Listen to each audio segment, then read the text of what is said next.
Hello guys, LTX క్లాస్కి స్వాగతం. నేను మీ ప్రసాద్ సార్. ఇవాళ మనం ఎన్సీఆర్టీ క్లాస్ 7 జాగ్రఫీలోంచి last lesson, that is the life in deserts అనే లెసన్ని డిస్కస్ చేసుకోబోతున్నాం నేను.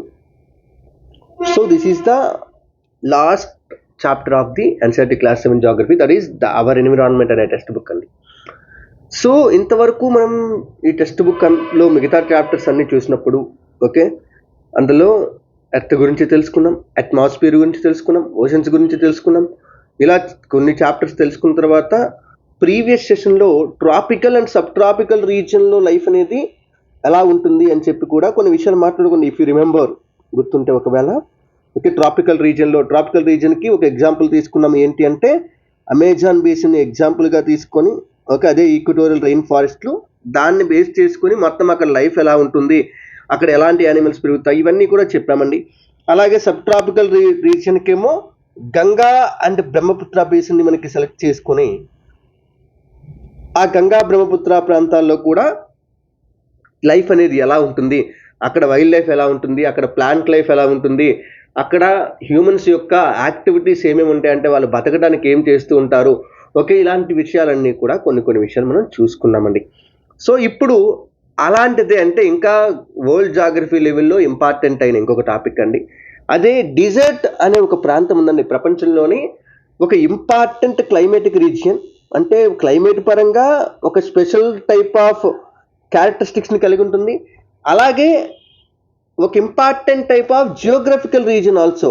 అంటే జియోగ్రఫికల్ పరంగా కూడా దాన్ని ఒక సెపరేట్ రీజియన్గా మనం కన్సిడర్ చేస్తాం. అంటే దానిలో ఉన్న జియోగ్రఫికల్ ఇవన్నీ కూడా ల్యాండ్స్కేప్స్ కానీ ఇదంతా కూడాను మిగతా వాటితో పోలిస్తే చాలా డిఫరెంట్గా ఉంటుంది.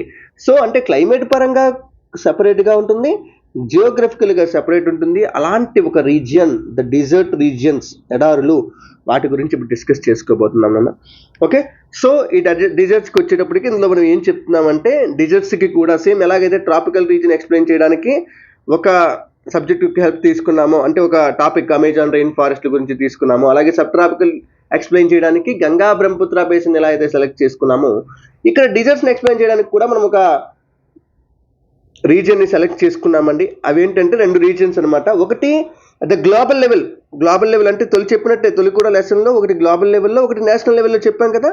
ఇక్కడ కూడా ఫస్ట్ ఈ డిజర్ట్లో ఉండే ఒక వెరైటీ హాట్ డిజర్ట్ అనే రీజియన్స్ని ఎక్స్ప్లెయిన్ చేయడానికి సహారా డిజర్ట్ని తీసుకున్నారు ఓకే. అలాగే హాట్ డిజర్ట్స్ అయిపోయిన తర్వాత రెండో టైపు కోల్డ్ డిజర్ట్ని ఎక్స్ప్లెయిన్ చేయడానికి ఓకే ఇండియాలోనే ఉన్న ప్రాంతాన్ని సెలెక్ట్ చేసుకున్నారు. ఎందుకంటే ఇండియాలో కూడా కోల్డ్ డిజర్ట్ ఉంది, ఎక్కడ హిమాలయాల దగ్గర ఓకే. అదే లడాఖ్లో ఉన్న కోల్డ్ డిజర్ట్ని మనకి సెలెక్ట్ చేసుకోవడం అయితే జరిగింది. సో ఇప్పుడు మనం చెప్పేదంతా ఏంటంటే ఈ సహారాలో లైఫ్ ఎలా ఉంటుంది, అక్కడ వైల్డ్ లైఫ్ ఎలా ఉంటుంది, అక్కడ క్లైమేట్ ఎలా ఉంటుంది, అక్కడ ప్రజలు ఎలా బతుకుతూ ఉంటారు, వాళ్ళ యాక్టివిటీస్ ఏంటి, ఇలా చూద్దాం. అలాగే లడాక్ కోల్డ్ డిజర్ట్ సెలెక్ట్ చేసుకుని లడాక్ కోల్డ్ డిజర్ట్లో కూడా క్లైమేట్ ఎలా ఉంటుంది, ఫ్లోరా అండ్ ఫౌనా అంటే జంతువులు, చెట్లు ఎలాంటివి పెరుగుతుంటాయి, ప్రజలు ఎలా ఉంటారు, వీటి గురించి చూద్దామండి ఓకే. సో ఇది మనం ఇవాళ డిస్కస్ చేసుకోబోయే టాపిక్ అండి, ఇంపార్టెంట్ టాపిక్ ఇది కూడాను. అంటే ఇది గ్లోబల్ లెవెల్లో అండ్ నేషనల్ లెవెల్లో మీకు చాలా విషయాలు, మీకు తెలియని విషయాలు, ఎన్నో విషయాలు చెప్పడానికి ఇది ట్రై చేస్తుంది. కాబట్టి ఈ లెసన్ కూడా ఖచ్చితంగా నోట్ చేసుకోవడానికి ట్రై చేయను. ఎందుకంటే ఫస్ట్ 5 లెసన్స్ కూడా కాన్సెప్ట్లు ఇవన్నీ కూడా వింటే చాలా వరకు. బట్ ఇవేంటంటే హియర్ ఇవి ది ఇన్వాల్వ్స్ ద ఫ్యాక్చువల్ డేటాని ఇన్వాల్వ్ అవుతున్నాయి. కాబట్టి కొంచెం క్లియర్గా రాసుకుంటూ ఉంటే బాగుంటుంది అన్న ఓకే. సో ఇంకా టాపిక్లోకి వెళ్ళే ముందు ఒక చిన్న అనౌన్స్మెంట్ అండి. ఎల్టీఎక్స్ క్లాసెస్ మీకోసం తెలుగు న్యూ ఇయర్ ఆఫర్ని తీసుకొచ్చిందండి. అది ఉగాది సెలబ్రేషన్స్ ఓకే. ఈ ఉగాది సెలబ్రేషన్స్లో భాగంగా మీకు చాలా కోర్సెస్ మీద డిస్కౌంట్లు అయితే లభిస్తున్నాయి. దీనిలో భాగంగా 2 మెయిన్ ఆఫర్లు మనం ఇక్కడ మెన్షన్ చేస్తున్నాం. ఒకటి యూపీఎస్సీ ప్రిలిమ్స్కి సంబంధించి ఒక కాంప్రహెన్సివ్ ప్యాకేజ్ని 10 కోర్సెస్ని మిక్స్ చేస్తూ మనకి యూపీఎస్సీ ప్రిలిమ్స్ ప్యాకేజ్ని అందిస్తున్నాము. 50,000 రూపాయలకి అందించే కోర్సు కాస్త మీకు 25,000 రూపాయలకి అందుతుందండి. అంటే 25,000 సగం డిస్కౌంట్తో రావడం జరుగుతుంది అనమాట. ఒకవేళ ఈ కోర్సెస్ అన్ని ఇండివిజువల్గా తీసుకుంటే ఒక్కొక్కటి 5,000 చెప్పుని 50,000 రూపాయల కంటే ఎక్కువ అవుతుందండి. అలాంటిది 25,000 రూపాయలకే అందిస్తున్నారు. ఇందులో మీకు history, geography, economy, polity main సబ్జెక్టులు, అలాగే సైన్స్ అండ్ టెక్నాలజీ, ఎన్విరాన్మెంట్ ఇవి, అలాగే పేపర్ 2 అదే GS paper 2 qualify, GS paper 2 కాదు, ప్రిలిమ్స్లో పేపర్ 2 ఏదైతే ఉంటుందో సీసాట్ పేపర్ క్వాలిఫై అవ్వడానికి సీసాట్, అలాగే అప్డేటెడ్గా ఉండడానికి కరెంట్ అఫైర్స్, అలాగే prelims test series and NCERT foundation course ఇవన్నీ కూడా మీకు ఈ కోర్సులో లభిస్తున్నాయండి. అండ్ ఈ ఆఫర్ అనేది మీకు 15th ఏప్రిల్ వరకు కూడా వ్యాలిడ్గా ఉంటుందండి. అండ్ ఇందులో తీసుకునే ప్రతి కోర్సు కూడా మీకు లైఫ్ టైం వ్యాలిడిటీతో లభిస్తుంది. అంటే మీరు ఎప్పుడు కావాలన్నా అప్పుడు చూసుకునే అవకాశం అయితే కల్పిస్తున్నారు. అలాగే దీనిలోనే ఇంకొక ఆఫర్ని కూడా కల్పిస్తున్నారు. ఏంటంటే బిగ్ 5 కాంబో. ఓకే, ఒక 5 ప్యాకులను సెలెక్ట్ చేసుకుని వాటిని కేవలం 15,000 రూపాయలకి 50,000 విలువ చేసే కోర్స్ని కేవలం 15,000కి అందిస్తున్నారండి. దీనిలో భాగంగా మీకు NCERT foundation course, CSAT, prelims test series, mains answer writing, అలాగే ఈవెన్ కరెంట్ అఫైర్స్ కూడా ఇందులో లభిస్తుందండి. ఇది కూడా మీకు ఈ కోర్సులు కూడా లైఫ్ టైం వ్యాలిడిటీతో లభిస్తాయి. అండ్ ఈ ఆఫర్ కూడా 15th ఏప్రిల్ వరకు అందుబాటులో ఉంటుంది.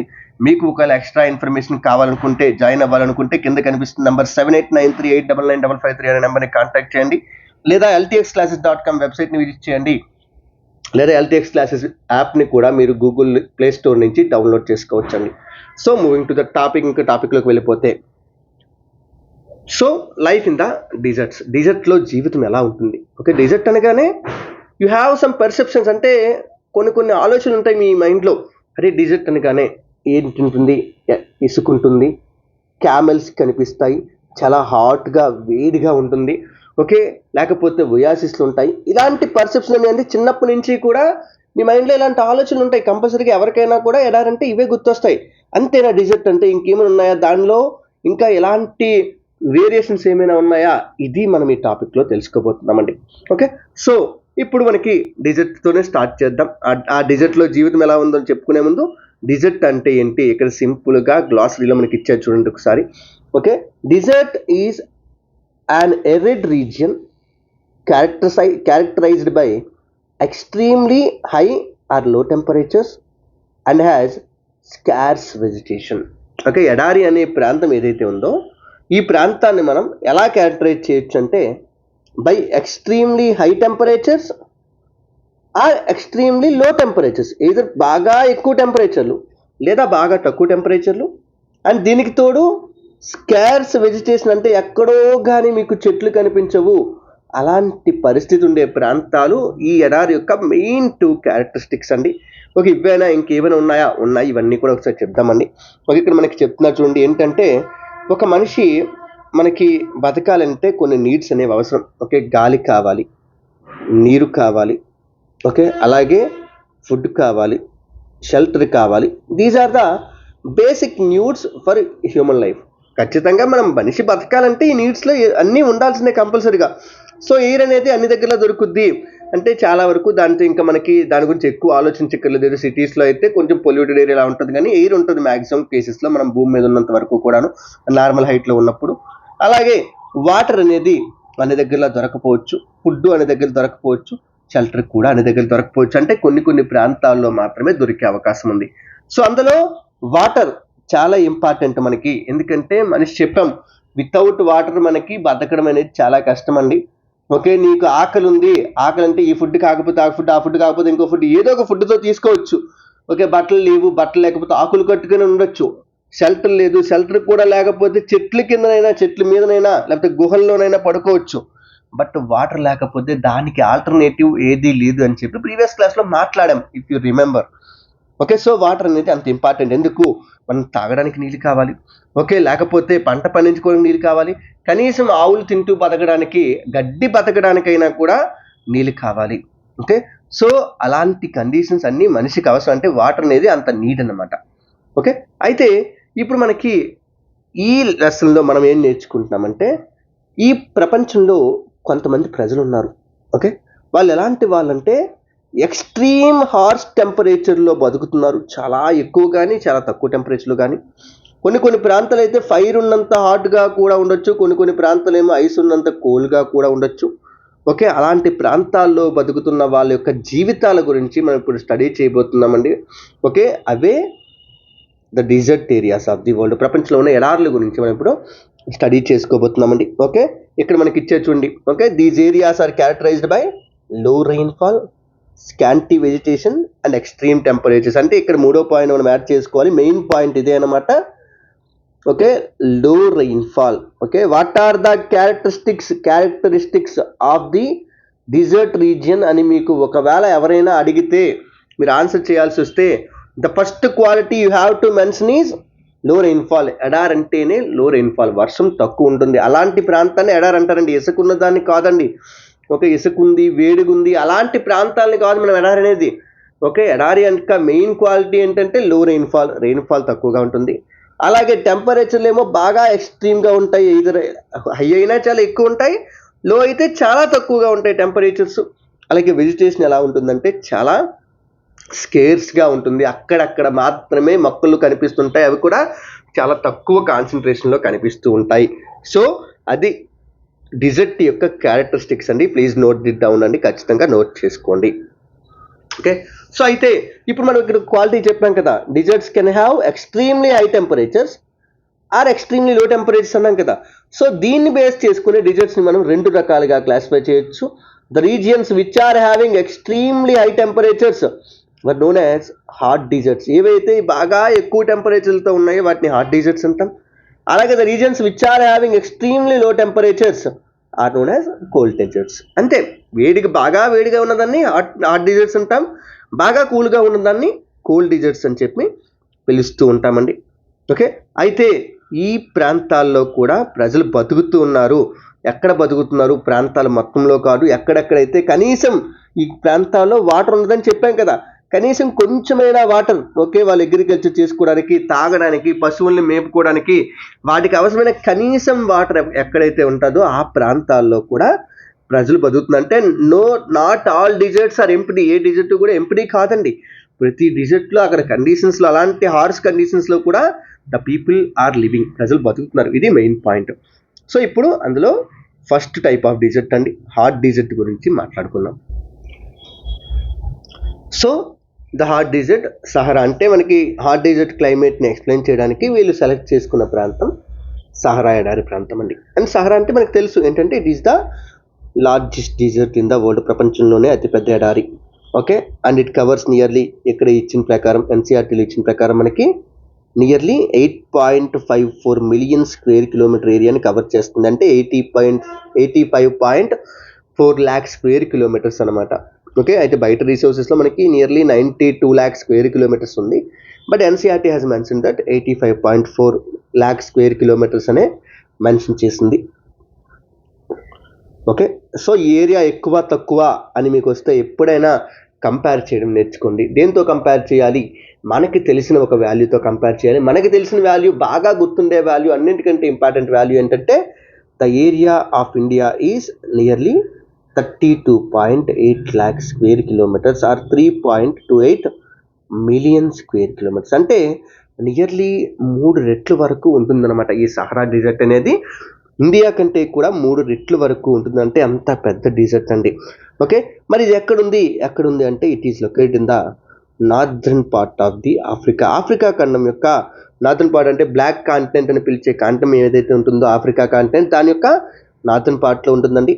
And it is covering nearly 11 of the countries of ఆఫ్రికాలోని 11 కంట్రీస్ని అయితే ఇది కవర్ చేస్తూ ఉందండి. ఓకే, సో అవేంటి ఒకసారి చూద్దాం. Look at the map carefully, ఒకసారి చూడండి అన్న. ఓకే, సో ఇక్కడ మీకు ఈ ఎల్లో కలర్లో ఇక్కడ ఇలా ఇచ్చింది, అంటే ఈ బ్రౌన్ కలర్లో, నాట్ ఎల్లో కలర్, బ్రౌన్ కలర్లో ఇచ్చింది మనకి ఆఫ్రికాలో ఉన్న సహరా డెజర్ట్ అనమాట. ఓకే, ఇక్కడ ఆఫ్రికా మ్యాప్ మీరు క్లియర్గా అబ్జర్వ్ చేయొచ్చు. ఓకే, ఇక్కడ ఈ లైన్స్తో కనిపిస్తుంది కదా. Okay, this is the continent of Africa. ఇదంతా కూడా మనకి ఆఫ్రికా కాంటినెంట్ అండి. Okay, first one.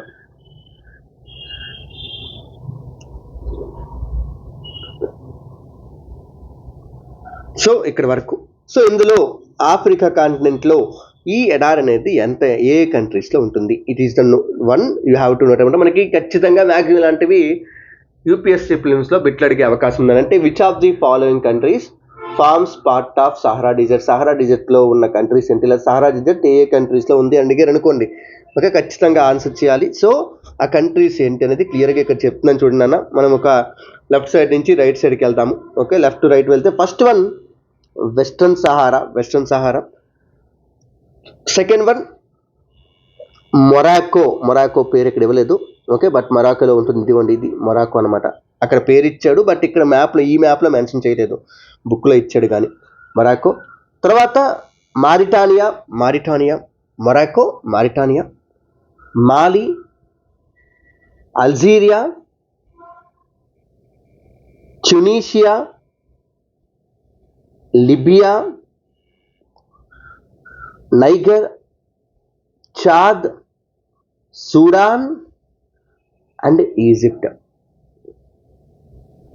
మొత్తం 11 దేశాలండి. ఓకే, పైన మనకి మొరాకో,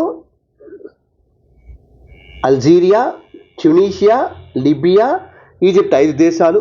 కింద 6 దేశాలు: Western Sahara, Mauritania, Mali, Niger, Chad and Sudan. These are the 11 of the African countries which are having the spread of the Sahara desert ఉన్న 11 దేశాలు ఏవి అంటే ఖచ్చితంగా ఈ 11 దేశాలండి. ఓకే, సో అయితే ఇక్కడ మనకి ఇంకొక విషయాలు చెప్తాను. ఏంటి అంటే మీకు ఫస్ట్ నేను అడిగింది ఏంటి, ఎడారి అనగానే మనకి ఏం గుర్తొస్తుంది?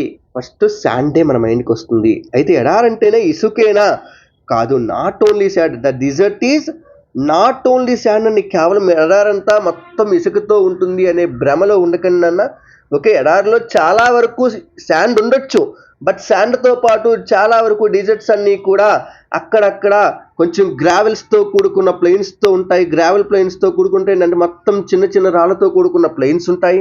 అలాగే అక్కడక్కడ elevated plateaus with bare rock surfaces, అంటే చాలా ఎక్కువ ఏరియా బేర్ రాక్ సర్ఫేసెస్తో ఉంటుందంటే, అంటే కనీసం ఎలాంటి మొక్కలు కూడా లేకుండా ఉన్న రాకీ సర్ఫేసెస్తో కూడా నిండుకుని ఉంటుంది. అంటే ఎడారిలో మనకు కనిపించే ల్యాండ్ ఫామ్స్ కేవలం శాండ్ ఒకటే కాదు, శాండ్తో పాటు అక్కడక్కడ గ్రావెల్ ప్లెయిన్స్ కనిపిస్తాయి, అక్కడక్కడ bare rock surfaces, elevated bare rock surfaces కనిపిస్తూ ఉంటాయన్నమాట. సో ఎడారంటే కేవలం ఇసుక అనే విధంగా ఉండిపోకండి. అలాగే ఈ ఎలివేటెడ్ రాక్ సర్ఫేసెస్ ఏవైతే ఉన్నాయో ఇవి ఒక్కొక్కసారి 2500 మీటర్ల కంటే కూడా ఎక్కువగా ఎత్తుండే అవకాశం కూడా ఉందండి. Maybe more than 2500 meters at some places. కొన్ని ప్లేసెస్లో 2500 మీటర్లు కూడా దాటి ఉండే అవకాశం ఉంది. అంతేగాని తక్కువ ఎత్తుతో ఉంటుంది ఎడారి అంతే మొత్తం ఒకేలాగా కంప్లీట్గా ఇసుకతోనే కనిపిస్తుంటుంది, అలాంటి ఒక ఆలోచన ఉంటే దాన్ని తీసేయండి అన్న.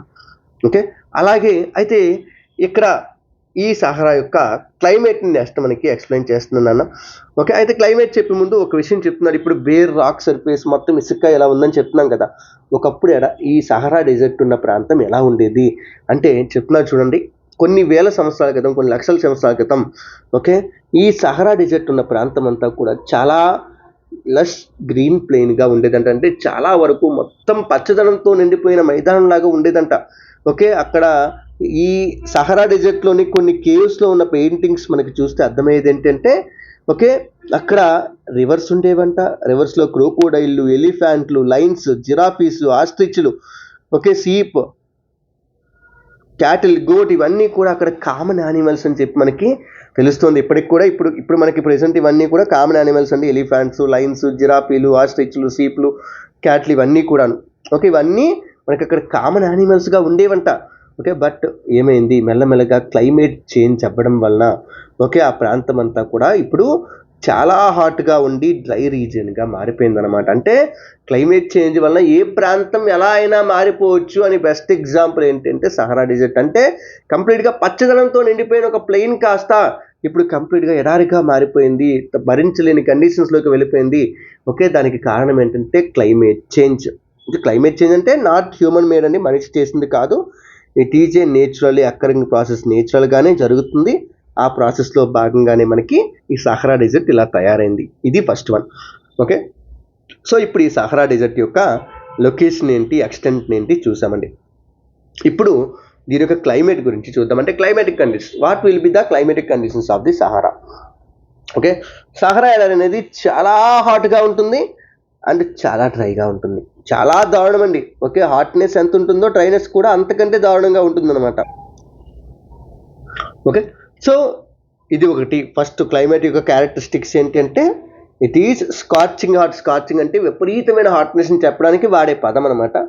So it is scorching hot and at the same time it is parch dry. Parch అంటే విపరీతమైన డ్రైనెస్ని చెప్పడానికి మనం వాడే పదమే డ్రై అనే పార్చ్ అనే పదం అండి. సో ఇది ఫస్ట్ క్యారెక్టర్. అంటే క్లైమేట్లోకి వెళ్తే చాలా వేడిగా ఉంటుంది, డ్రైనెస్ కూడా చాలా ఎక్కువగా ఉంటుంది. అయితే ఈ డ్రైనెస్కి కారణం ఏంటి అంటే it has a short rainy season. Okay, rainy season చాలా తక్కువగా ఉంటుంది. అంటే మనకి మామూలుగా మన ప్రాంతం ఉందండి, ఇండియా అనే ప్రాంతం ఉంది. ఇండియా ప్రాంతంకి రైనీ సీజన్ అంటే మనకి జూలై మంత్ నుంచి, జూన్ నుంచి మొదలై June, July, August, September, October, November, ఒక్కోసారి డిసెంబర్ వరకు కూడా వర్షాలు పడవచ్చు. కొన్ని ప్రాంతాలు అంటే తమిళనాడు లేకపోతే ఆంధ్రప్రదేశ్ ఈ ప్రాంతాల్లో డిసెంబర్ వరకు కూడా వర్షాలు పడవచ్చు. అంటే ఏంటి, అది రైనీ సీజన్ మనకి.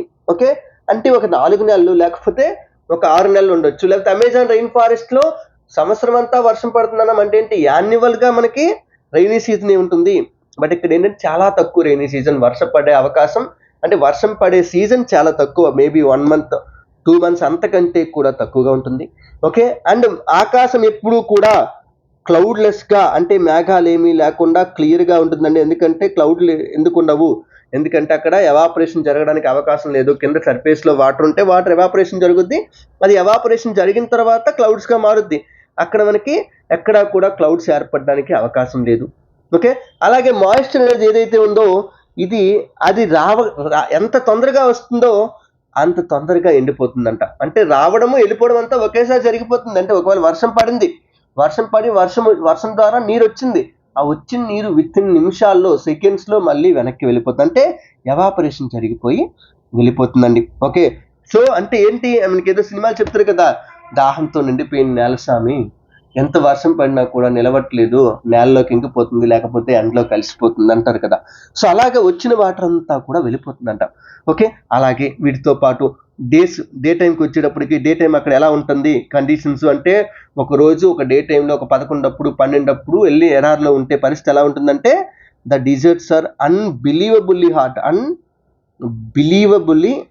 హాట్ ఇన్ ద డే టైంలో చాలా వేడిగా ఉంటుందండి. ఒక డే టైంలో చాలా వేడిగా ఉంది కాబట్టి నైట్ టైంలో కొంచెం వేడి తగ్గొచ్చు అని అనుకుంటాం కదా. ఓకే, కొంచెం వేడి తగ్గడం కాదండి, నైట్ టైం ఏంటంటే ఇట్ ఈజ్ చాలా కూల్గా ఉంటుంది అనమాట. ఓకే, నైట్ టైంలో మనకి ఫ్రీజింగ్ కోల్డ్ టెంపరేచర్స్ కూడా రీచ్ అయిపోయే అవకాశం ఉంది. Freezing cold temperatures in the night అంటే క్వైట్ ఆపోజిట్ అన్నమాట. డేకి నైట్కి క్వైట్ ఆపోజిట్ అండి. డే అనేది అన్బిలీవబుల్లీ హాట్గా ఉంటుంది, ఒక్కొక్కసారి టెంపరేచర్లు 50 డిగ్రీల సెంటీగ్రేడ్ కంటే కూడా ఎక్కువగా ఉండొచ్చు. ఓకే, అక్కడ ఉన్న ఇసుక, బేర్ రాక్స్ విపరీతంగా వేడికిపోతే ఆ 50 డిగ్రీల సెంటీగ్రేడ్ కంటే టెంపరేచర్ కన్నా. ఓకే, సో ఈ టెంపరేచర్కి మొత్తం ఏది ముట్టుకున్నా కాలిపోతుందేమో అన్నట్టుగా మనకి ఆ ప్రాంతం అంతా తయారవుతుంది అనమాట. నైట్ టైం వచ్చేటప్పటికి ఫ్రీజింగ్ కోల్డ్ టెంపరేచర్కి వెళ్ళిపోయి 0 డిగ్రీ సెంటీగ్రేడ్ దగ్గరికి కూడా టెంపరేచర్ వెళ్ళిపోయే అవకాశం ఉందన్నమాట. అంటే చాలా వేరియేషన్, డేకి నైట్కి మధ్య చాలా వేరియేషన్ అండి. ఈ డేకి నైట్కి మధ్య ఉండే వేరియేషన్నే మనం డయర్నల్ వేరియేషన్ అంటామన్నమాట. ఓకే, కావాలంటే నోట్ చేసుకోవచ్చు అండి. ఇంకా డయర్నల్ వేరియేషన్ అంటే ఏంటంటే the difference between temperatures of the day and night అన్నమాట. ఓకే, సో ఇది క్లైమేట్కి వచ్చేటప్పటికి. మరి ఈ క్లైమేట్లో అసలు ఇలాంటి క్లైమేట్లో ఏమైనా జంతువులు బతకగలుగుతున్నాయా, పక్షులు బతకగలుగుతున్నాయా? ఎస్, బతకగలుగుతున్నాయి. అది చెప్పే ముందు ఇక్కడ ఒక పాయింట్ మెన్షన్ చేసేదన్నా, ప్రపంచంలోనే one of the highest recorded temperature మనకి ఈ సహరా డెజర్ట్లోని లిబియా అనే కంట్రీ ఉంది కదా సహరా డెజర్ట్లో, ఆ లిబియా యొక్క రాజధాని ట్రిపోలి అన్నమాట. ఆ ట్రిపోలికి సౌత్ వైపు సహరా డెజర్ట్లోని అల్ అజీజియా అనే ఒక ప్రాంతంలో 57.7 డిగ్రీస్ సెంటీగ్రేడ్ టెంపరేచర్ రికార్డ్ అయిందంట 1922 సంవత్సరంలో. 1922 సంవత్సరంలో 57.7 డిగ్రీస్ సెంటీగ్రేడ్ టెంపరేచర్ రికార్డ్ అయిందంటండి. ఇది హైయెస్ట్ అని చెప్పి చాలా రీసోర్సెస్లో ఉంటుంది, బట్ ఇది తప్పు అని చెప్పి కొన్ని రీసోర్సెస్లో కూడా కనిపిస్తూ ఉంటుంది. ప్రపంచంలోనే ఎంతవరకు రికార్డ్ అయిన హైయెస్ట్ టెంపరేచర్ ఏంటంటే ఈ అల్లీజిజియా అని చెప్పి కొంతమంది చెప్తారు, కొన్ని రీసోర్సెస్ అంటే ఈవెన్ ఎన్సీఆర్టీ కూడా మనకి ఆ విషయాన్ని చెప్తుంది అనమాట. కొన్ని ప్రాంతాల్లో ఇది కాదు, అమెరికాలో డెత్ వ్యాలీలో ఫర్నేస్ క్రీక్ రాంచ్లో హైయెస్ట్ టెంపరేచర్ రికార్డ్ అయింది అని చెప్పి కూడా చెప్తారనమాట. బట్ ఇది మనకి ఇక్కడ ఇదే మెన్షన్ చేశాడు కాబట్టి దీన్నే చూసుకుంటే మంచిదన్న. ఓకే, ఇది ఫస్ట్ వన్. తర్వాత ఇక్కడ సెకండ్ వన్ అంటే ఫస్ట్ వన్ ఏమో లొకేషన్ అయిపోయింది, సెకండ్ వన్ క్లైమేట్ అయిపోయింది. But third one flora and fauna. అక్కడ ఏమైనా జంతువులు పెరుగుతున్నాయా, పెరిగితే ఏం పెరుగుతున్నాయి? ఓకే, చూడండి, యాస్ పెరుగుతున్నాయి. అక్కడ నేచురల్ వెజిటేషన్ ఏంటి అంటే క్యాక్టస్ మొక్కలు, నాగజముడు, బ్రహ్మజముడు ఇలాంటివి అంటే ముళ్ళులతో ఉన్న మొక్కలు ఉంటాయి కదా, అవన్నీ చాలా వరకు క్యాక్టస్ జాతికి వస్తాయి. అలాగే డేట్ పామ్స్ అంటే ఈ ఖర్జూరం చెట్లు, అలాగే అకేషియా అని చెప్పి పిలువబడే ఒక చెట్లు అంటే తుమ్మ చెట్టు జాతికి సంబంధించినవి. ఓకే, అలాంటి చెట్లు కూడా పెరుగుతుంటాయి. అంటే cactus, dates and acacia. These are the 3 important vegetations of the Sahara Desert అండి.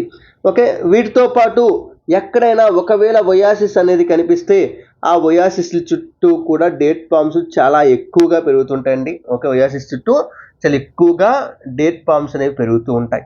ఓకే, అలాగే జంతువులు ఏముంటాయి? జంతువుల విషయానికి వచ్చేటప్పటికి జంతువుల్లో క్యామెల్స్ ఉంటాయి. అంటే ఎడారి వాడంటాం కదా, ఏంటి ఒంటె, క్యామెల్స్ ఉంటాయి.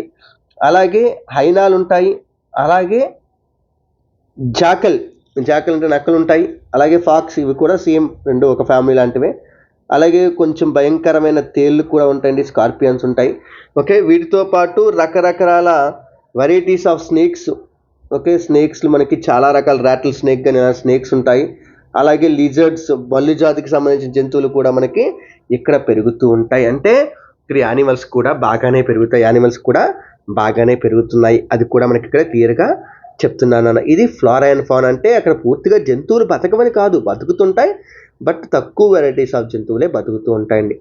ఓకే, అయితే సైంటిస్టులు అంటే అక్కడ కొన్ని ప్రాంతాల్లో ఫిష్ యొక్క స్కెలిటన్ని కూడా కనిపెట్టారంట. ఫిష్ యొక్క స్కెలిటన్ని కూడా, అంటే చేపల యొక్క ఇవి కూడా ఎముకలు కూడా కనిపెట్టారంటే దాన్ని బట్టి అప్పుడెప్పుడో ఖచ్చితంగా అక్కడ చేపలు కూడా పెరుగుండొచ్చు. అంటే అక్కడికి నదులు ఇవన్నీ ప్రవహించాయని చెప్పాం కదా, సో వాటర్ చాలా పుష్కలంగా ఉండి ఉండొచ్చు అని కూడా సైంటిస్టులు చెప్తున్నారండి. ఓకే, అండ్ ఫైనల్గా ఎడారుల్లో ఉండే ప్రజలు ఎలా ఉంటారు, ప్రజల యొక్క జీవితం ఏంటి, ఓకే, వీటి విషయానికి వచ్చేస్తే ఏమవుతుంది. ఓకే, సో సహరా డిజర్ట్ అనేది చాలా హార్ష్ కండిషన్స్ని కలిగి ఉంది. ఓకే, అయినప్పటికీ కూడా అక్కడ చాలా రకాల ప్రజలు బతుకుతున్నారండి. ఓకే, రకరకాల పనులు చేసుకుంటూ చాలా రకాల ప్రజలైతే బతుకుతున్నారండి. ఓకే, వాళ్ళలో కొంతమంది ఇంపార్టెంట్ ఎవరంటే బెడోయిన్స్ అండి. బెడోయిన్స్ అండ్ ట్వారెగ్స్, ఈ 2 పేర్లు కూడా నోట్ చేసుకున్నాను. బెడోయిన్స్, ట్వారెగ్స్ ప్రపంచంలోనే ఒక ఇంపార్టెంట్ ట్రైబ్ అనమాట. బెడోయిన్స్ అనేవాళ్ళు అరేబియన్ పెనిన్సులా వీళ్ళ దగ్గరలో ఉన్నారనమాట. ఓకే, సో బెడోయిన్స్ అండ్ ట్వారెగ్స్ అని చెప్పి 2 ట్రైబ్స్ మనకి సహరా డెజర్ట్లో పెరుగుతూ ఉన్నాయండి. ఓకే, అండ్ ఈ ట్రైబ్స్ నొమాడిక్ ట్రైబ్స్ అంటే, నొమాడిక్స్ అంటే ఏంటి, ఒక ప్రాంతం నుంచి ఒక ప్రాంతంకి అలాగా షిఫ్ట్ అవుతూ ఉంటారు, వలస జీవితాన్ని సాగిస్తూ ఉంటారు, ఒక ప్రాంతంలో ఫిక్స్డ్గా ఉండరు అనమాట.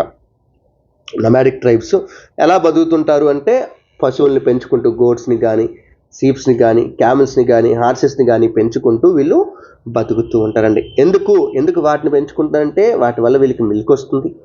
అలాగే అవి చచ్చిపోతే లేకపోతే చంపేస్తే మాంసం కోసం వాటి నుంచి హైడ్స్, చర్మాలు వస్తాయి.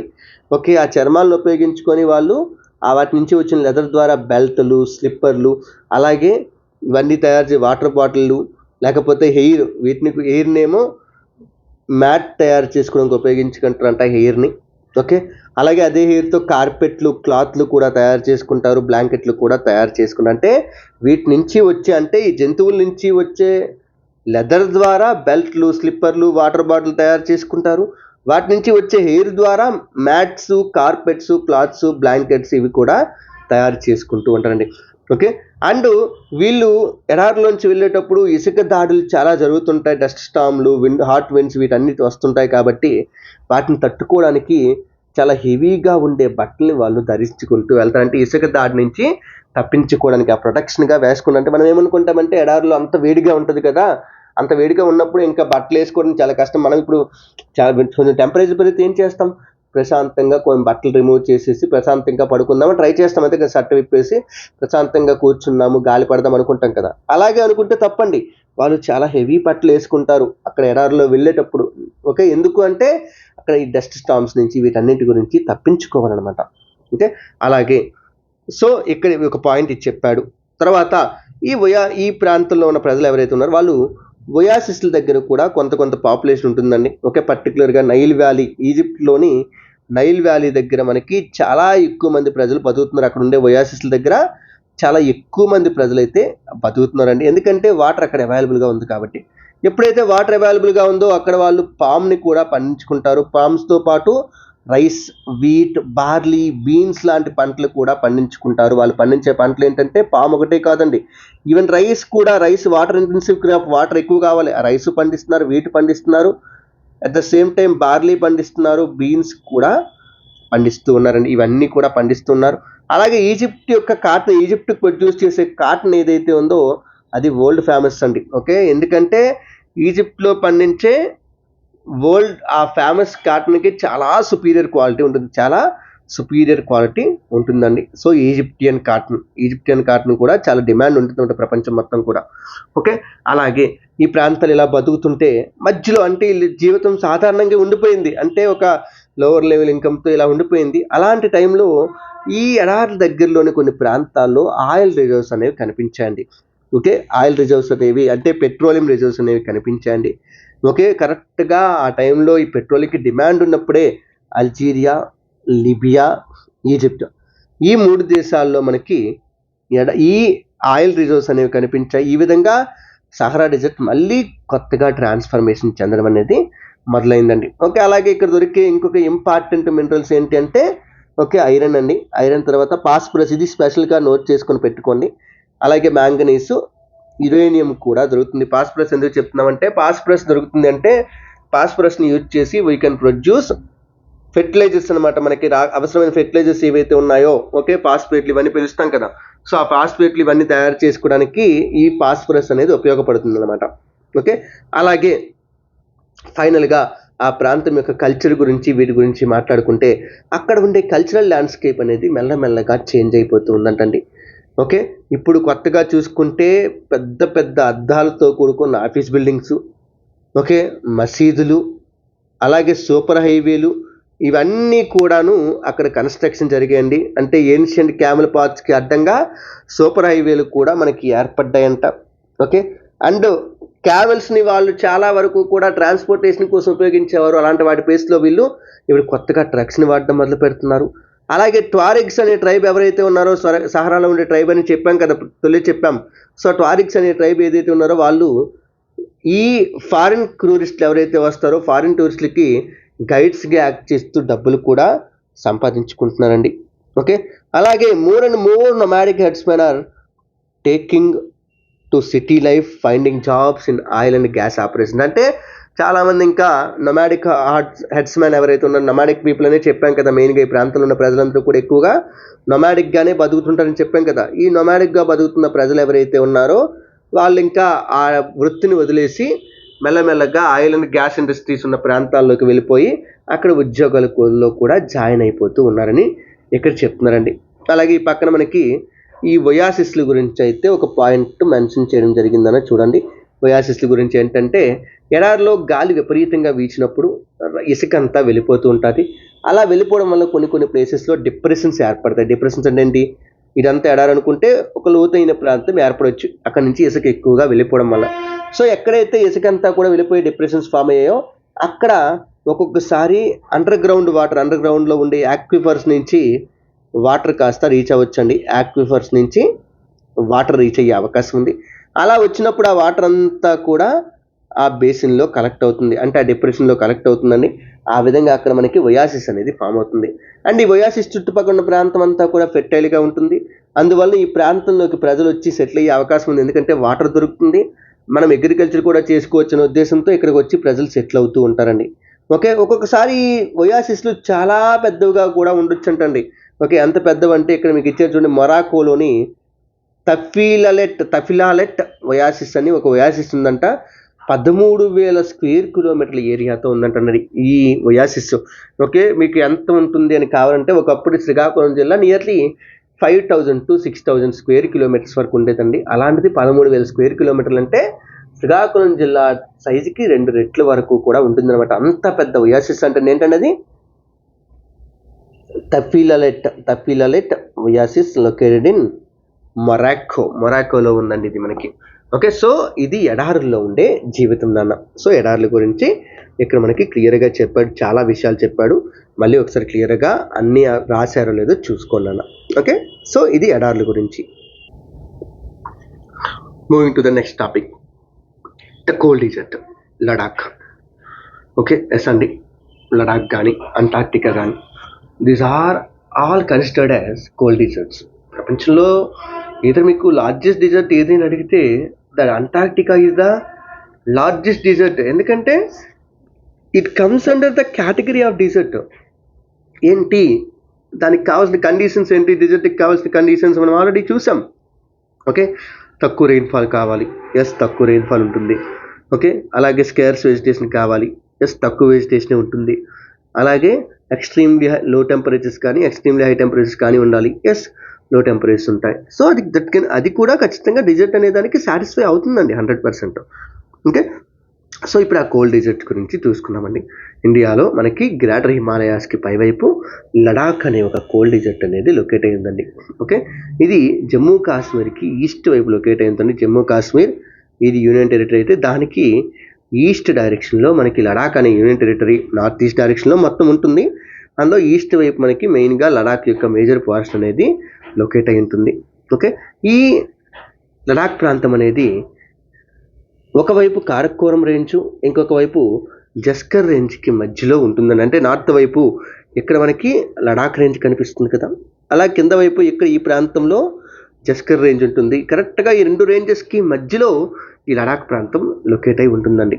ఓకే, సో అయితే ఈ లడాక్ అనే ప్రాంతం ఏదైతే ఉందో ఈ లడాక్ అనే ప్రాంతం నుంచి మనకి చాలా రివర్స్ కూడా ఫ్లో అవుతుంటాయి. అవి మెయిన్గా అందులోది ఇండస్ రివర్ అండ్ దాని యొక్క ట్రిబ్యూటరీస్. ఇండస్ రివర్ మరియు దాని యొక్క ట్రిబ్యూటరీలు ఏవైతే ఉన్నాయో అవి మనకి లడాక్ డిజర్ట్ గుండా కూడా ఫ్లో అవుతూ ఉన్నాయండి. సో ఇండస్ రివర్ చాలా ఇంపార్టెంట్ రివర్. అండ్ ఈ రివర్స్ వెళ్ళేటప్పుడు they have developed many valleys, చాలా వ్యాలీస్ని డెవలప్ చేసాయి, చాలా గోర్జెస్ని కూడా డెవలప్ చేసాయండి. For example the Indus river gorge. Indus అనేది ఇక్కడ టర్నింగ్ తీసుకొని చూసారా, ఈ టర్నింగ్ దగ్గర మనకి ఇండస్ రివర్ గోర్జ్ అనేది లొకేట్ అయి ఉంటుంది అనమాట. అది అక్కడ హిమాలయాన్ని దాటి బయటకు వస్తున్నట్టు. గోర్జ్ దగ్గర ఏదైనా ఒక రివర్ ఒక మౌంటైన్ రేంజ్ని ఒక ప్లాట్యూని దాటుకొని అవతకి వెళ్తుందనమాట. అలాగే ఈ ప్రాంతంలో మనకి చాలా గ్లేషియర్స్ కూడా కనిపిస్తుంటాయండి. సో గ్లేషియర్స్లో మోస్ట్ ఇంపార్టెంట్ గ్లేషియర్ ఏంటి, ప్రపంచంలోనే one of the most important glacier ఏంటంటే ది సియాచిన్ గ్లేషియర్. దీంతో పాటు మనకి గ్యాంగ్రీ అనే గ్లేషియర్ కూడా ఈ ప్రాంతంలో కనిపించిందండి.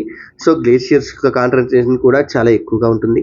అలాగే హైట్ విషయానికి వచ్చేటప్పటికి ఈ ప్రాంతం, ఈ లడాక్ ప్రాంతం అంతా కూడా మినిమం ఒక 300 మీటర్స్ హైట్ నుంచి 3000 మీటర్స్ హైట్ నుంచి మోర్ దెన్ 8000 మీటర్స్ హైట్ వరకు కూడా ఉంటుంది. అంటే మనకి కార్గిల్ అనే ప్రాంతం ఉంటుంది కదా, కార్గిల్ యుద్ధం జరిగింది కదా. సో ఈ కార్గిల్ అనే ప్రాంతం ఏదైతే ఉందో ఈ కార్గిల్ ప్రాంతం దగ్గర మనకి నియర్లీ 3000 మీటర్స్ వరకు హైట్ ఉంటుంది. అక్కడ నుంచి మనం కారకోరంలో కొన్ని ప్రాంతాలకు వెళ్తే నియర్లీ 8000 మీటర్స్ వరకు కూడా హైట్ పెరిగిపోతుందండి. అంటే హైట్ చాలా ఎక్కువ హైట్ ఉంటుంది. ఈ హైట్ వలన ఇది ఎక్స్ట్రీమ్ కోల్డ్ అండ్ డ్రై టెంపరేచర్స్ని ఫేస్ చేస్తుంది. ఎందుకంటే కోల్డ్ టెంపరేచర్స్ ఎందుకంటే మనకి ఇలా హైట్కి వెళ్ళే కొద్దీ కూడా, ఎర్త్ మీద నుంచి హైట్కి వెళ్ళే కొద్దీ కూడా టెంపరేచర్ డిక్రీజ్ అవుతూ ఉంటుందండి. భూమి నుంచి దూరంగా వెళ్తున్న కొద్దీ కూడా ట్రోపోస్ఫియర్లో ఉన్నంత వరకు మనం చెప్పాం. ఓకే, సెకండ్ లెసన్ థర్డ్ లెసన్లో హైట్కి వెళ్ళే కొద్దీ ట్రోపోస్ఫియర్లో టెంపరేచర్ తగ్గుతుంది అని చెప్పామండి. ఓకే, ఎంత తగ్గుతుందంటే 6.5 డిగ్రీస్ సెంటీగ్రేడ్ పర్ కిలోమీటర్ అనమాట. ఒక కిలోమీటర్కి 6.5 డిగ్రీస్ సెంటీగ్రేడ్ తగ్గుతుంది అనమాట. ఓకే, సో ఆ విధంగా చూసుకుంటే ఇంత హైట్కి వెళ్తే, ఒక 8 కిలోమీటర్ల హైట్కి వెళ్తే ఎంత టెంపరేచర్ తగ్గుద్దో మీరే అర్థం చేసుకోవచ్చండి. అండ్ ఈ హైట్లోకి వెళ్ళిన తర్వాత గాలి కూడా చాలా థిన్గా ఉంటుందండి. గాలి కూడా చాలా థిన్గా పల్చగా ఉంటుంది. అంటే మనకి సరిపడా ఆక్సిజన్ కూడా దానికి అందకపోవచ్చు. అలాగే ఆ హైట్లో మీరు నిల్చుంటే మీకు ఇంకా సూర్యుడి యొక్క వేడి అనేది డైరెక్ట్గా, అంటే సూర్యుడి నుంచి వచ్చే కిరణాలు డైరెక్ట్గా తగులుతూ ఉంటాయండి. ఓకే, అలాగే ఈ కోల్డ్ డిజర్ట్ ప్రాంతం ఏదైతే ఉందో ఇక్కడ టెంపరేచర్లు ఎలా ఉంటాయి చూసుకుంటే సమ్మర్ సీజన్లో ఉన్నాం అనుకున్న. ఫర్ ఎగ్జాంపుల్ ఈ సమ్మర్ సీజన్లోకి వచ్చేటప్పటికి సమ్మర్ సీజన్లో temperatures just above 0 degrees centigrade, అంటే కొంచెం 0కి పైన 1 డిగ్రీ 2 డిగ్రీ ఇలా ఉంటాయండి. ఇది డే టైం టెంపరేచర్స్. అలాగే నైట్ టైంకి వచ్చేటప్పటికి టెంపరేచర్స్ -30 డిగ్రీస్ సెంటీగ్రేడ్ కంటే కూడా తగ్గిపోయే అవకాశం అయితే ఉందండి.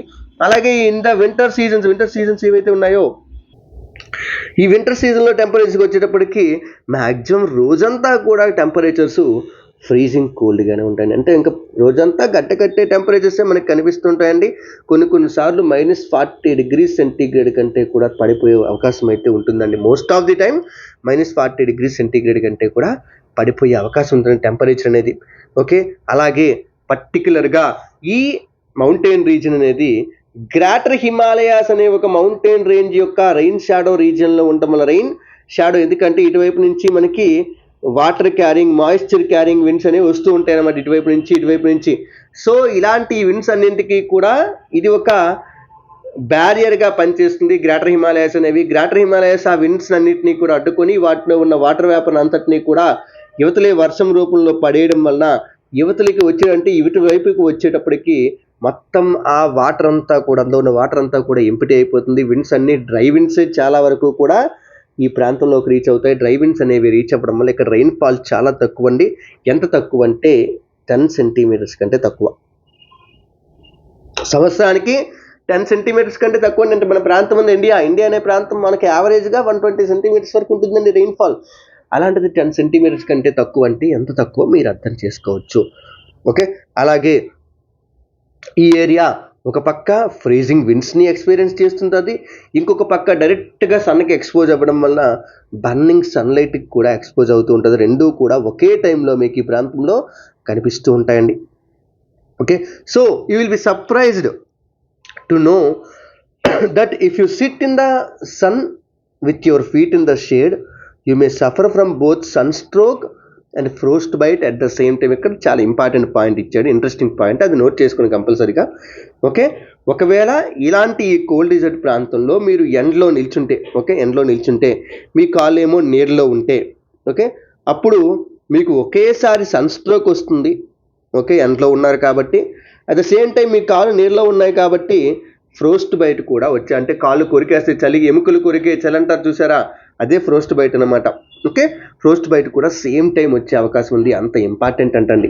ఓకే, అలాగే ఈ లడాక్ అనే ప్రాంతాన్ని మనం కాపాచాన్ అని కూడా పిలుస్తామంటండి. కాపాచాన్ అంటే అర్థం ఏంటంటే స్నోతో కూడుకున్న ల్యాండ్ అంట. అండ్ ఇక్కడ మనకి ఇంకొక విషయం కూడా ఇచ్చాడు, లడాక్ అనే పదానికి మీనింగ్ కూడా ఇచ్చాడండి. ఓకే, లడాక్ అనే ప్రాంతం యొక్క మీనింగ్ ఏంటి? లా అంటే మనకి ఆ ప్రాంతంలో ఎక్కడైనా కూడా లా అంటే ఒక మౌంటైన్ పాస్ని రిప్రజెంట్ చేసే వర్డ్ అండి. ఓకే, లైక్ సిప్కిలా, బొమ్మిడిలా, జలప్లా, తాంగ్లా, ఇలా రకరకాల పాసెస్ ఉంటాయండి, కర్దుంగ్లా, ఉమ్మింగ్లా అని చెప్పి. సో లా అంటే మౌంటైన్ పాస్ అండి. ఓకే, డాక్ అంటే కంట్రీ అని అర్థం అండి. సో లడాక్ అంటే the country of mountain pass అని చెప్పి సింపుల్గా అర్థం అండి. ఓకే, లడాక్ అనే పేరుకి ఒక అర్థం కూడా ఉందంట. ఒకవేళ ఇక్కడ ఇంట్రెస్టింగ్ పాయింట్, ఇంపార్టెంట్ పాయింట్ ఏంటంటే, ఓకే, ద్రాస్ సెక్టార్, ద్రాస్ అంటామండి సింపుల్గా. ఇది కార్గిల్కి దగ్గరలోనే ఉంటుందన్నమాట, కార్గిల్కి పక్కనే ఉంటుంది, కార్గిల్కి జోజిలాకి మధ్యలో. ఓకే, ఇక్కడ మీకు జోజిలా అనే ప్రాంతం కనిపిస్తుంటుంది చూడండి. ఓకే, ఇక్కడ కార్గిల్ ఉంది, ఇక్కడ జోజిలా ఉంది కూడా. ఈ రెండింటికి మధ్యలో మనకి ద్రాస్ అనే ఒక ప్రాంతం ఉంటుందండి, ఈ రెండింటికి దగ్గరలో. ఓకే, ద్రాస్ అనే ప్రాంతం యొక్క ఇంపార్టెన్స్ ఏంటంటే, ఇది ఇండియాలో కోల్డెస్ట్ ఇన్హాబిటెడ్ రీజన్, అంటే అన్నింటికంటే కూడా అత్యంత చల్లగా ఉండే ప్రజలు నివసించే ప్రాంతం. అంటే ఎంతకంటే తక్కువ టెంపరేచర్ ఈ ప్రాంతాల్లో రికార్డ్ అవ్వచ్చు, అక్కడ ప్రజలు నివసించట్లేదు. బట్ ప్రజలు నివసిస్తున్న అత్యంత చల్లనైన ప్రదేశం ఏంటి ఇండియాలో అంటే ద్రాస్ అండి. ఇది ప్రపంచంలో కూడా one of the coldest inhabited place in the world అండి. ఓకే, ఇది ఖచ్చితంగా గుర్తుపెట్టుకున్నాను. ఓకే, సో ఇంకా ఫైనల్గా మనకి ఈ ప్రాంతంలో చెట్లు ఏమైనా పెరుగుతుంటాయా, ఫ్లోరా అండ్ ఫానా ఉంటాయి, ఎక్కడైనా ఉంటాయండి. అక్కడ క్లైమేట్కి తగ్గట్టుగా పెరుగుతూ ఉంటాయి కంపల్సరీగా. సో ఫ్లోరా అండ్ ఫానా విషయానికి వచ్చేటప్పటికి ఇక్కడ అరిడిటీ ఎక్కువ. అరిడిటీ అంటే రెయిన్ఫాల్ తక్కువ ఉండడం అనమాట, అంటే అదే వాటర్ స్కేర్సిటీ ఎక్కువ. సో వెజిటేషన్ కూడా చాలా తక్కువగానే ఉంటుంది. ఓకే, మరి ఏ వెజిటేషన్ కనిపిస్తాయి అంటే అక్కడక్కడ గ్రాస్ యొక్క ప్యాచెస్ అనేవి కనిపిస్తూ ఉంటాయి. వీటితో పాటు స్రబ్స్ కూడా కనిపిస్తూ ఉంటాయి. గ్రాస్ గడ్డి కానీ లేదా స్రబ్స్ కానీ, పొదలు కానీ మనకి కనిపిస్తూ ఉంటాయండి. వీటిని బేస్ చేసుకుని మనకి అక్కడ యానిమల్స్ అనేవి గ్రేజింగ్ చేసుకోవడానికి అయితే అవకాశం అయితే దొరుకుతుందండి. సో గ్రేజింగ్ చేసుకోవడానికి అవకాశం దొరకడానికి మనకి ఇక్కడ గ్రాసెస్ ఉన్నాయి, అలాగే స్రబ్స్ కూడా కనిపిస్తున్నాయి. అలాగే ఈ గడ్డి భూములు అలాగే స్రబ్సే కాకుండా కొన్ని ప్రాంతాల్లో గ్రోవ్స్ కూడా కనిపిస్తాయి. గ్రోవ్ అంటే ఏంటంటే ఒక స్మాల్ గ్రూప్ ఆఫ్ ట్రీస్ ఎక్కడైతే ఉంటాయో వాటిని మనం గ్రోవ్స్ అని చెప్పి పిలుస్తూ ఉంటామండి. ఈ గ్రోవ్స్ కూడా వేటితో కూడుకుని ఉంటాయంటే విల్లోస్ అని చెప్పి పిలువబడే ఒక చెట్లు, అలాగే పాపులర్స్ అని చెప్పి పిలువబడే చెట్లు, willows and populars, POPLARS, populars అని చెప్పి పిలువబడే చెట్లు పెరుగుతూ ఉంటాయి. అలాగే సమ్మర్ సీజన్లోకి వచ్చేటప్పటికి కొన్ని ఫ్రూట్ ట్రీస్, యాపిల్స్ కానీ, ఆప్రికాట్లు కానీ, వాల్నట్లు కానీ ఇవన్నీ వికసిస్తాయి. సమ్మర్ సీజన్లో మంచు పడదు కాబట్టి ఆ టైంలో ఫ్రూట్స్ వచ్చే అవకాశం ఉంది. అలాగే వీటితో పాటు వింటర్ సీజన్లోకి వచ్చేటప్పటికి, వింటర్ సీజన్లో మొత్తం కంప్లీట్గా మంచుతో కప్పబడి ఉంటుంది కాబట్టి చాలా వరకు వెజిటేషన్ పెరిగే అవకాశం తక్కువేనండి. ఓకే, అలాగే ఈ ప్రాంతంలో బర్డ్స్ ఏమైనా ఉన్నాయా? బర్డ్స్ అనేవి కనిపిస్తుంటాయండి. రకరకాల బర్డ్స్ అనేవి ఈ ప్రాంతాల్లో మనకి కనిపిస్తూ ఉంటాయంట. లైక్ రాబిన్స్ అనే ఒక bird, redstarts, Tibetan snowcock, raven, అలాగే హూపోయ్ అనే బర్డ్ అనేది కూడా ఇక్కడ కనిపిస్తుందంటే ఇక్కడ రాసుకున్నానా. ఓకే, రాబిన్స్, అలాగే రెడ్ స్టార్ట్స్, అలాగే టిబెటన్ స్నోకాక్, దీంతో పాటు రావెన్ అండ్ హూపాయ్ అని చెప్పి బర్డ్స్ కూడా కనిపిస్తుంటాయంట. అండ్ ఇందులో కొన్ని బర్డ్స్ మైగ్రేటరీ బర్డ్స్ అండి. మైగ్రేటరీ బర్డ్స్ అంటే అర్థం ఏంటి?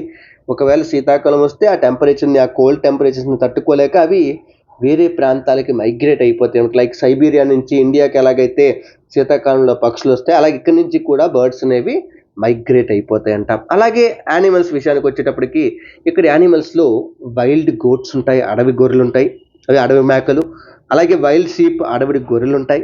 అలాగే యాక్, జడల బర్రె అంటాం కదా, అది కనిపిస్తుంది. అలాగే కొన్ని రకాల స్పెషల్ డాగ్స్ కూడా మనకి కనిపిస్తూ ఉంటాయండి. ఓకే, అండ్ ఇక్కడ ఈ యానిమల్స్ని వీళ్ళు మళ్ళీ అక్కడలాగే సేమ్ మిల్క్ కోసం, మీట్ కోసం, మాంసం కోసం, హైడ్స్ కోసం, వీటన్నింటి కోసం కూడా పెంచుకుంటూ ఉంటారండి. ఓకే, అండ్ ఇక్కడ దొరికే యాక్ ఏదైతే ఉందో, ఈ యాక్ నుంచి వచ్చే మిల్క్ని చీజ్ తయారు చేయడానికి, బటర్ తయారు చేయడానికి వాడతారంట. అండ్ ఈ చీజ్కి కొంత డిమాండ్ కూడా కనిపిస్తుందండి బయట మార్కెట్లో. ఓకే, అలాగే షీప్ నుంచి, గోట్ నుంచి వచ్చే హెయిర్ ఏదైతే ఉంటుందో దీన్ని వూలెన్స్ అంటే ఊలు బట్టలు తయారు చేసుకోవడానికి ఉపయోగించుకుంటూ ఉంటారంట. ఓకే, అలాగే మీకు ఇక్కడ ఒక స్పెషల్ టైప్ ఆఫ్ యానిమల్ కూడా ఇచ్చారు చూడండి అన్న. టిబెట్లో ఉండే ఒక యాంటీలోప్ అంట, అంటే ఒక జింక జాతికి సంబంధించిన జంతువు. అదే చిరు అనే ఒక జంతువు ఉంటుందంట. అది ఒక ఎండేంజర్డ్ స్పీసీస్ అంటండి. చిరు అనే ఒక జంతువు ఎండేంజర్డ్ స్పీసీస్ అంటండి. ఎందుకంటే ఈ స్పీసీస్ని దాని యొక్క ఊల్ కోసం, ఓకే, ఆ ఊల్ని సహతూస్ అని చెప్పి పిలుస్తారంట. ఆ ఊల్ కోసం మనకి జంతువుల్ని చంపేస్తున్నారంట. ఎందుకంటే ఆ ఊల్ అనేది చాలా లైట్గా ఉంటుందంట. ఓకే, అలాగే చాలా వేడిగా కూడా మనల్ని ఉంచగలుగుతుందంట. అంటే ఇప్పుడు ఆ చిరు అనే యాంటీలోప్ యొక్క జుత్తుతో తయారు చేసిన ఊలు బట్టలు కానీ మనం వేసుకుంటే చాలా వేడిగా మనం ఫీల్ అవుతామంట. అంటే అంత చలిని కూడా తట్టుకొని మనం ఉండగలుగుతామంటండి. ఓకే, అండ్ అది వెయిట్ కూడా చాలా తక్కువ ఉంటుంది. అంత బట్టలు వేసుకున్నా మనకి వెయిట్గా కూడా అనిపించదంట. సో అది ఇక్కడ చెప్తున్నానండి. ఓకే, అండ్ ఫైనల్గా లాస్ట్ ఆ ప్రాంతంలో బతికే ప్రజల యొక్క పరిస్థితి ఏంటి, వాళ్ళు ఎలా ఉంటారు, ఓకే, ప్రజల యొక్క జీవన విధానం ఎలా ఉంటుంది. ఓకే, సో ఇక్కడ మనకు క్వశ్చన్ అడుగుతాడు ఏంటి అంటే, ఇక్కడ లడాఖ్లో ఉండే ప్రజలకి, అలాగే టిబెట్ సెంట్రల్ ఏషియాలో ఉండే ప్రజలకి ఏమైనా రిసెంబ్లెన్స్ కనిపిస్తుందా? అది కనిపిస్తుంది. ఎందుకంటే అవంతా ఒకే ప్రాంతం కదా. అంటే అంతా కూడా మనం కంట్రీలు వేరు చేసినా ఒకప్పుడు అవన్నీ కలిసే ఉండేవి. సో ఖచ్చితంగా సిమిలారిటీస్ కనిపిస్తాయి. అయితే ఇక్కడ మనకి చెప్తున్నారు ఏంటంటే, ఈ లడాఖ్లో ఉన్న ప్రాంతంలో చాలామంది ప్రజలు ఎదురు ముస్లిమ్స్ లేకపోతే బుద్ధిస్టులు అండి, బై రిలీజియన్. ఓకే, అండ్ ఇక్కడ మనకి చాలా బుద్ధిస్ట్ మానిస్ట్రీలు కూడా కనిపిస్తుంటాయి.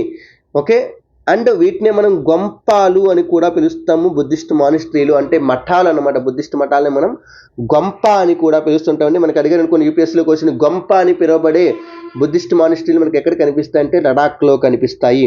ఓకే, అందులో కొన్ని ఇంపార్టెంట్ మానిస్ట్రీస్ ఏంటంటే హెమీస్ మానిస్ట్రీ, ఇదే పేరుతో ఒక నేషనల్ పార్క్ కూడా ఉంటుంది అక్కడ, హెమీస్.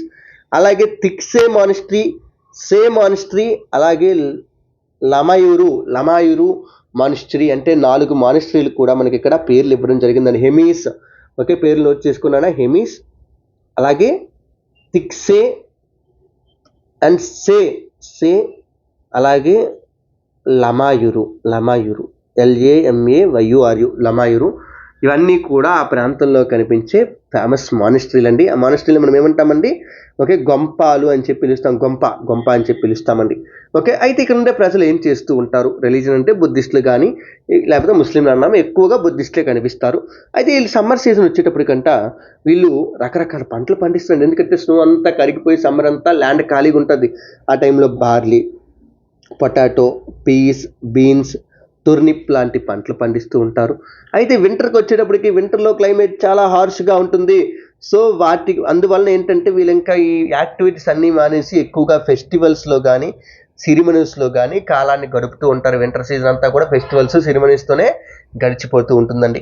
అండ్ ఇక్కడ కనిపించే మహిళలు చాలా హార్డ్ వర్కింగ్ అంటండి పురుషుల కంటే కూడా.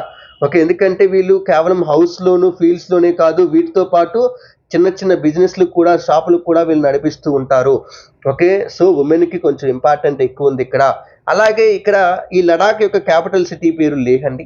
ఓకే, ఈ లేహ్ అనే సిటీ ఏదైతే ఉందో, ఓకే, ఇది రోడ్డు ద్వారా కానీ ఎయిర్ ద్వారా కానీ మిగతా ప్రాంతాలతో, పర్టికులర్లీ రోడ్డు ద్వారా అయితే మనాలి అండి, హిమాచల్ ప్రదేశ్లోని మనాలి, కులు మనాలి ఉంటుంది కదా, మనాలి లేహ్ హైవే కూడా మనకు ఉంటుంది అనమాట అక్కడ. సో మనాలి నుంచి లేహ్కి డైరెక్ట్గా రోడ్డు ద్వారా మనం వెళ్ళొచ్చు, మనాలి లేహ్ హైవే ద్వారా వెళ్ళొచ్చు అన్నమాట. సో మంచి కనెక్టివిటీ అయితే ఉందండి. ఓకే, అదే ఇక్కడ మీకు ఇచ్చే చూడండి ఏంటది, దీంతో పాటు అంటే ఈ మనాలి లేహ్ హైవేతో పాటు నేషనల్ హైవే నెంబర్ 1A అని చెప్పి ఒక హైవే ఉంటుందంటండి. ఇది లడాఖ్లోని లేహ్ని అలాగే కాశ్మీర్ వ్యాలీని కనెక్ట్ చేస్తుంది వయా జోజిలా పాస్. అంటే జోజిలా పాస్ ద్వారా అది మనకి ఈ రెండు ప్రాంతాలని కనెక్ట్ చేస్తుంది. అంటే కాశ్మీర్ని అలాగే లేహ్ని ఈ జోజిలా పాస్, ఇగోండి జోజిలా పాస్ ఇక్కడ కనిపిస్తుంది కదా, దీని ద్వారా కనెక్ట్ చేసే రోడ్ ఏంటంటే highway number NH number 1A అండి, 1A. ఓకే, సో అయితే ఇప్పుడు మనకి NH1A అనేది లేదండి, NH1 అనేది ఉంది కంప్లీట్గా మనకి.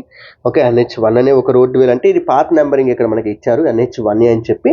అది కాకుండా NH1 అనే రోడ్డు ఇప్పుడు మనకి కంప్లీట్గా NH1A NH1D ఈ రెండింటిని కలిపేసి జమ్మూ కాశ్మీర్ని లడాఖ్కి కలుపుతూ పెద్ద రోడ్డుని అయితే మనకి ఒకే హైవేగా పెట్టడం జరిగిందనమాట.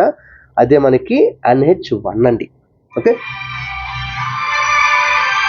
సో ఇవి ఇక్కడ మనకి దీని గురించి చెప్పిన విషయాలండి. ఓకే, కాశ్మీర్ గురించి లడాక్ గురించి చెప్పారు. అలాగే మనకి ఇంకొన్ని మౌంటైన్ పాసెస్ గురించి చెప్పగలరా లడాఖ్లో అడుగుతున్నారండి. ఎస్ ఉన్నాయండి.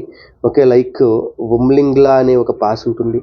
ఓకే, అలాగే కర్దుంగులా అని చెప్పి ఒక పాస్ ఉంటుంది. అలాగే జోజిలా మనం చూసాము, జోజిలా అని చెప్పి ఒక మౌంటైన్ పాసెస్ ఉంటుందండి.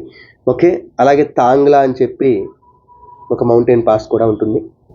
ఓకే, తాంగ్లా కాదు, సారీ తాగ్లాంగ్లా అంటే పేరు అదేలేండి, అలాగే ఉంటుంది. ఓకే, తాగ్లాంగ్లా అని చెప్పి ఒక మౌంటైన్ పాస్ కూడా ఉంటుందండి. ఇవన్నీ మనకి లడాఖ్లో కనిపించే మౌంటైన్ పాసెస్. ఓకే, అలాగే ఇక్కడ ఇంకో పాయింట్ కూడా ఇచ్చారు చూడండి, ఏంటంటే మనకి కొన్ని క్రికెట్ బ్యాట్లు ఉంటాయి కదండి. ఓకే, ఈ క్రికెట్ బ్యాట్లంట విల్లో అనే చెట్టు మనకి ఇక్కడ పెరుగుతుందని చెప్పాం, విల్లో ట్రీ అని చెప్పి పెరుగుతుందని చెప్పాం కదా. ఈ విల్లో ట్రీ యొక్క అంటే ఆ దీన్ని చెక్కని వాడుకొని మనకి చాలా మంచి క్రికెట్ బ్యాట్లు తయారు చేయొచ్చు. అంటే క్రికెట్కి సంబంధించి సప్లై చాలా వరకు మనకి ఈ లడాక్ ప్రాంతం నుంచి జరుగుతుంది. అది కూడా ఏ చెట్టు అండి, విల్లో ట్రీ నుంచి మనం వాడుకోవచ్చు, ఇది గుర్తుపెట్టుకోండి. ఓకే, అలాగే ఫైనల్గా ఇంకేమైనా ఉన్నాయో చూసుకుంటే ఈ ప్రాంతంలో టూరిజం కూడా ఉందండి. ఎందుకంటే మంచుతో కప్పబడి ఉన్న ప్రాంతాలు కాబట్టి చాలా దేశాల నుంచి, ఈవెన్ ఇండియా నుంచి చాలామంది ప్రజలు ఈ ప్రాంతాలు విజిట్ చేయడానికి వెళ్తూ ఉంటారండి. ఓకే, ఇండియా నుంచి అలాగే అబ్రాడ్ నుంచి చాలామంది వస్తుంటారు.